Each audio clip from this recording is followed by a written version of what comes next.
Bienvenue à tous et à toutes, je suis Maxi Elodive. Alors aujourd'hui, c'est un jour spécial, les gars. Je profite de cette vidéo pour vous souhaiter mes meilleurs vœux pour la nouvelle année 2019 qui est sur le point de débuter. Vraiment mes meilleurs vœux de succès, de bonheur dans toutes vos entreprises.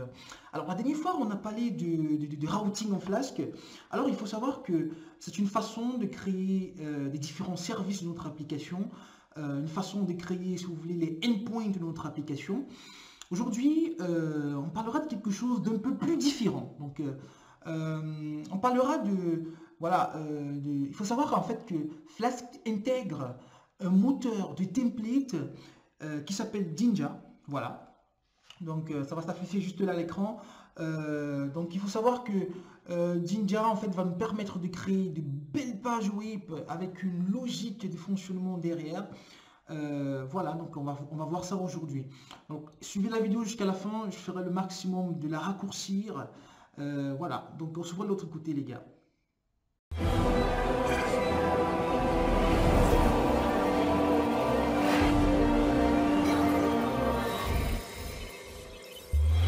Les gars, ça c'est le site jinja.poco.org, c'est le site de la documentation du moteur de template intégré automatiquement en Flask qu'on appelle Jinja. Voilà, donc vous pouvez le consulter pour avoir un peu plus d'informations. Alors je rappelle qu'ici Jinja va nous permettre donc d'écrire du code Python dans du HTML. Ok? Donc là on retourne dans le code. Alors ici, je vous ai préparé un code tout fait. Voilà. J'ai créé un nouveau service ou un nouveau endpoint dans notre application qu'on avait écrit précédemment. Voilà, vous voyez tous les services et les endpoints qu'on avait créés précédemment. Donc ici, le nouveau endpoint que j'ai créé s'appelle film. Alors dans la fonction film, j'ai créé donc un dictionnaire que j'ai appelé filmcdic. Alors une liste de dictionnaires, une liste de films avec comme valeur, vous allez à la durée de chaque film. Ok?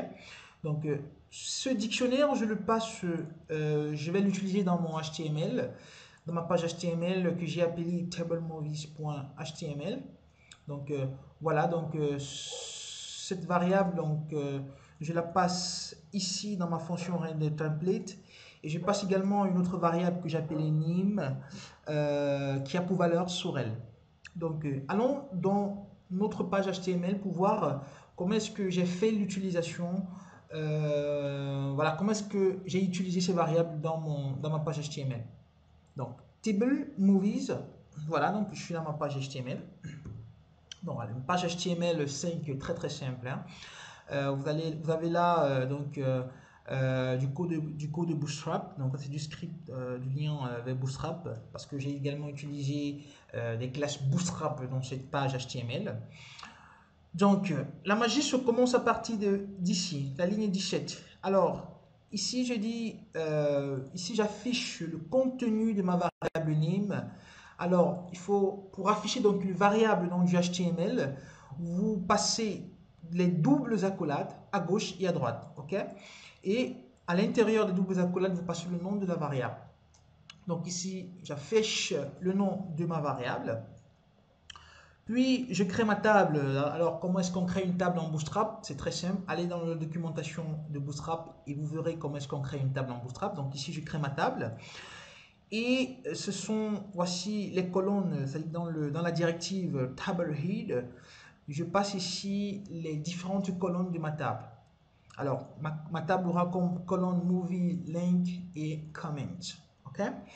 Maintenant, dans le table body de ma table, voilà, j'aurai ici, donc je fais ici un loop, c'est-à-dire qu'un cycle for si vous vous rappelez bien, sur la variable film, qui est en réalité un dictionnaire. Donc, je fais une itération sur ce dictionnaire. Donc, je dis for movie link in film.item. OK?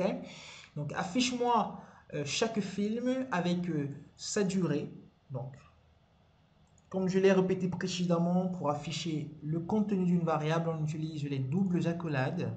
Voilà, donc ici j'affiche le nom du film, ou si vous voulez la clé du mon dictionnaire. Et ici j'affiche la durée du film, ou si vous voulez la valeur de mon dictionnaire. Ce dictionnaire qui a été déclaré ici. Ok, donc dans ma fonction film, c'est ici que j'ai déclaré mon dictionnaire, que j'ai passé ce dictionnaire à cette variable que j'ai appelée film dans ma fonction render template, et dans ma page HTML, donc je fais tout simplement une itération sur ce dictionnaire. Également, dans mon cycle for, j'utilise la logique if.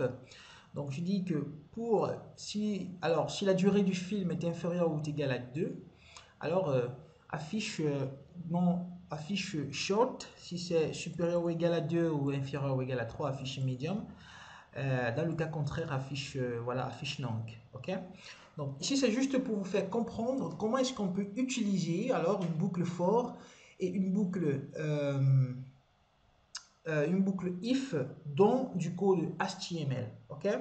Donc vous voyez très bien qu'ici, lorsqu'il s'agit d'une itération, j'utilise les accolades et le symbole pourcentage, ok, comme vous voyez là. Et une autre particularité alors encore de Jinja, c'est que à la fin de mon cycle for, j'utilise cette annotation N4 pour dire que le cycle est fini. Ok. Pourquoi est-ce qu'on utilise ce N4 dans du HTML? Tout simplement parce que l'indentation n'est pas présente dans du HTML.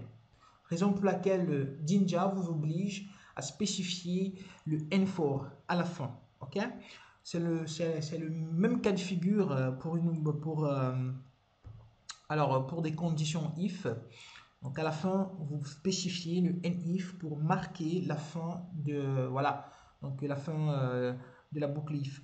Donc c'est pareil. Donc c'est pareil ici. Donc voilà. Donc c'est juste pour vous montrer comment est-ce qu'on utilise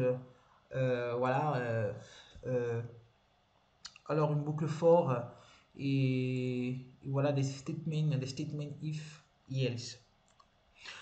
Alors, bien entendu, dans cette page HTML, j'ai également inclus du code CSS. Donc, si vous voyez ici dans mon link, voilà, donc dans le head de ma page HTML, j'utilise également ici, alors URL for, c'est une fonction prédéfinie en Jinja qui va nous permettre de spécifier le chemin d'accès à mon fichier CSS. Ok? Donc, j'utilise toujours les doubles accolades. Voilà. Et puis, j'utilise URL for qui prend comme paramètre voilà, le nom du dossier dans lequel est spécifié votre fichier CSS. Donc, on a là, c'est dans statique. Et ici, le chemin d'accès à votre fichier CSS. Donc, dans mon dossier statique, dans le dossier CSS, j'ai mon fichier film.css. Donc, c'est ce que j'ai mentionné ici. Donc, vous avez la file name, vous spécifiez le chemin d'accès à votre fichier CSS. OK?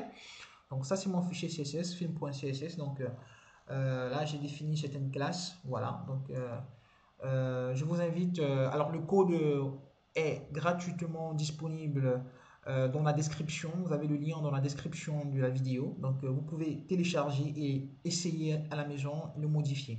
Alors, faisons partie de notre application. Alors, je fais Python app.py. Voilà. Donc, le serveur, il est démarré. Et l'accès à mon application est spécifié ici. Donc, 127.0.0.1 2.5000 qui est le port pas défaut de Flask. Alors, allons-y. Ici, on d'accéder à notre application.